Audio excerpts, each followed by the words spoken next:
कुंभ राशीचा जन्म हा केवळ एका जीवाचा जन्म नसतो, तर तो भावनांचा, आठवणींचा आणि नियतीच्या सूक्ष्म धाग्यांचा जन्म असतो. ज्या क्षणी कुंभ राशीचा श्वास प्रथमच या जगात पडतो, त्या क्षणी सटवाई फक्त शब्द उच्चारत नाही, तर त्या शब्दात संपूर्ण आयुष्याची दिशा गुंफून ठेवते. हे शब्द साधे वाटतात, पण त्यांच्यात काळाची शक्ती असते. काही वाक्य लगेच अर्थ दाखवत नाहीत, तर काही दशकं शांतपणे वाट पाहतात. कुंभ राशीच्या आयुष्यात आत्तापर्यंत जे घडलं आहे ते अनेकदा अन्यायकारक, वेदनादायक आणि गोंधळात टाकणारं वाटलं असेल. मी एवढं सहन का करतो, माझ्याच वाट्याला एवढ्या परीक्षा का, असे प्रश्न मनात अनेकदा उमटले असतील. पण सटवाईच्या वाक्यामध्ये प्रत्येक उत्तर आधीच लिहिलेलं असतं, फक्त त्याची वेळ ठरलेली असते.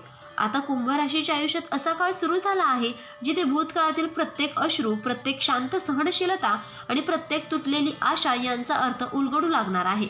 हा काळ साध्या बदलांचा नाही, तर संपूर्ण आयुष्याची दिशा बदलणारा आहे. सटवाईने जन्मावेळी उच्चारलेलं वाक्य आता एका मागोमाग एक जिवंत होत आहे. कुंभ राशीसाठी हा टप्पा म्हणजे नियतीचा पडदा उघडण्याची वेळ आहे. नंबर 1 आहे, हा जीव फार भावूक आहे, पण याच भावनेत त्याची खरी ताकद दडलेली आहे. कुंभ राशीचा जन्म चंद्राच्या प्रभावाखाली झालेला असल्यामुळे या व्यक्तीच्या मनात भावना फार खोलवर रुजलेल्या असतात. लहानपणापासूनच कुंभ राशीचे लोक इतरांच्या दुःखाने अस्वस्थ होतात, आनंदाने आनंदी होतात. ही भावुकता अनेक वेळा त्यांच्यासाठी त्रासदायक ठरलीही आहे. लोकांनी या संवेदनशीलतेचा गैरफायदा घेतला, भावनिक ब्लॅकमेल केला, त्यांच्या मोकळेपणाचा उपयोग स्वतःच्या फायद्यासाठी केला. त्यामुळे कुंभ राशी अनेकदा स्वतःलाच दोष देत राहिली.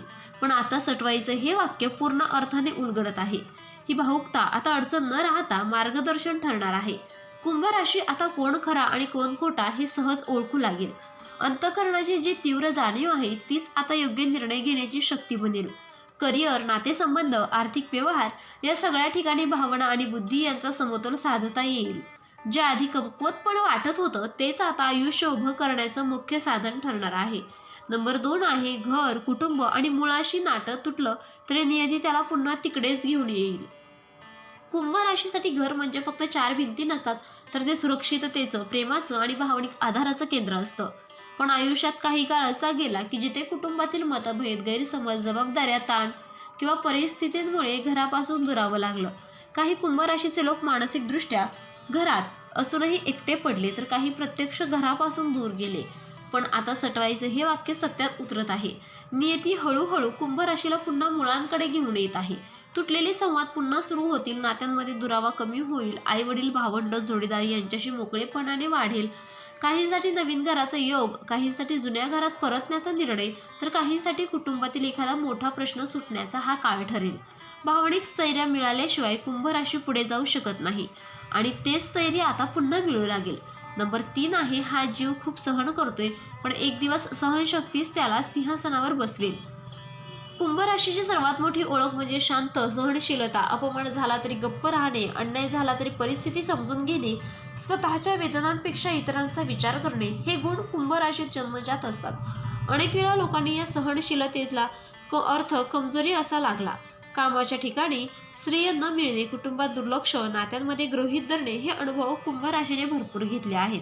पण आता हीच सहनशक्ती मोठ्या बदलाचं कारण ठरणार आहे. कुंभ राशीने जे अनुभवातून शिकले आहे ते आता निर्णय क्षमतेत रूपांतरित होत आहे. नेतृत्वाची संधी, जबाबदारीची भूमिका, अधिकाराचं स्थान मिळवण्याचे योग तयार होत आहेत. ज्यांनी कधी त्याला कमी लेखलं तेच आता त्याच्यावर अवलंबून राहतील. हा सिंहासनावर बसण्याचा अर्थ केवळ सत्ता नाही, तर आत्मसन्मान, स्थैर्य आणि स्वतःच्या कष्टांची मान्यता मिळणे असा आहे. हा बदल अचानक नाही, पण कायमस्वरूपी असणार आहे. नंबर 4 आहे, हा जीव एकटा लढतो, पण देव नेहमी त्याच्या बाजूने उभा राहतो. कुंभ राशीच्या आयुष्याचा मोठा भाग आतल्या संघर्षात गेलेला असतो. बाहेरून सगळं ठीक दिसत असतं, पण मनाच्या आत सतत एक युद्ध सुरू असतं. आपल्या वेदना कुणाला सांगाव्यात, आपल्याला खरंच समजून घेणारा कोणी आहे का, असे प्रश्न कुंभ राशीला वारंवार छळतात. अनेक वेळा मदतीची अपेक्षा करूनही मदत मिळत नाही आणि तेव्हा कुंभ राशी स्वतःशीच लढत राहते. पण सटवाईचं हे वाक्य फार खोल अर्थ सांगते. कुंभ राशीला कधीच एकटं सोडलं गेलेलं नाही, फक्त देवाची मदत म्हणून नेहमी गुप्त स्वरूपात मिळत राहिली. योग्य वेळी वाचलेली एखादी अडचण, अचानक मिळालेली संधी, शेवटच्या क्षणी टळलेला मोठा तोटा, हे सगळे देवाच्या उपस्थितीचे संकेत आहेत. आता हा आधार अधिक स्पष्टपणे जाणवेल, मानसिक बळ वाढेल, भीती कमी होईल आणि मी एकटा नाही ही जाणीव कुंभ राशीला आतून मजबूत करेल. नंबर 5 आहे, पाण्यासारखा स्वभाव आहे, पण वेळ आली की हा जीव वादळ बनेल. कुंभ राशीचा स्वभाव मृदू, शांत आणि समजूतदार असतो.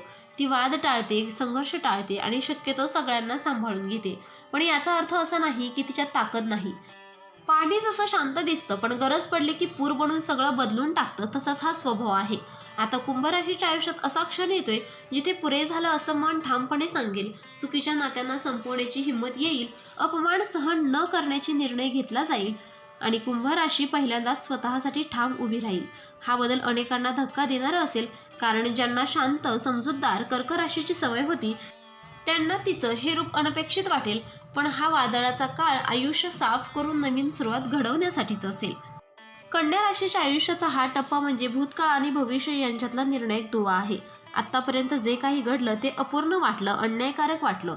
त्यामागेही एक गुप्त योजना होती हे आता हळूहळू स्पष्ट होत आहे. सटवाईचे शब्द हे केवळ भविष्य सांगणारे नव्हते, तर जीवन घडवणारे होते. आता कुंभ राशीच्या आयुष्यात भावनिक प्रगल्भता, आत्मसन्मान आणि स्थैर्य यांचा संगम घडतो आहे. चुकीच्या नात्यांपासून मुक्ती, योग्य लोकांची साथ आणि स्वतःच्या कष्टांची फळं मिळण्याचा हा काळ आहे.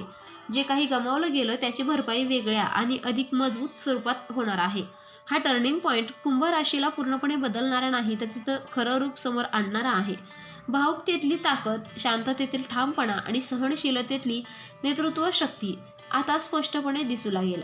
आणि एक दिवस मागे वळून पाहताना कुंभ राशी नक्कीच म्हणेल, जे घडलं ते याच क्षणासाठी होतं. नियतीने लिहिलेल्या शब्दांचा अर्थ आता पूर्ण झाला आहे. तर मित्रांनो, व्हिडिओ आवडला असेल तर व्हिडिओला लाईक करा, चॅनलला सबस्क्राईब करा आणि हो, तुम्हालाही तुमच्या राशीची अंगठी हवी असेल तर डिस्क्रिप्शनमध्ये मी त्याची लिंक दिली आहे, तिथे जाऊन तुम्ही ती खरेदी करू शकता. व्हिडिओ पाहिल्याबद्दल धन्यवाद. श्री स्वामी समर्थ.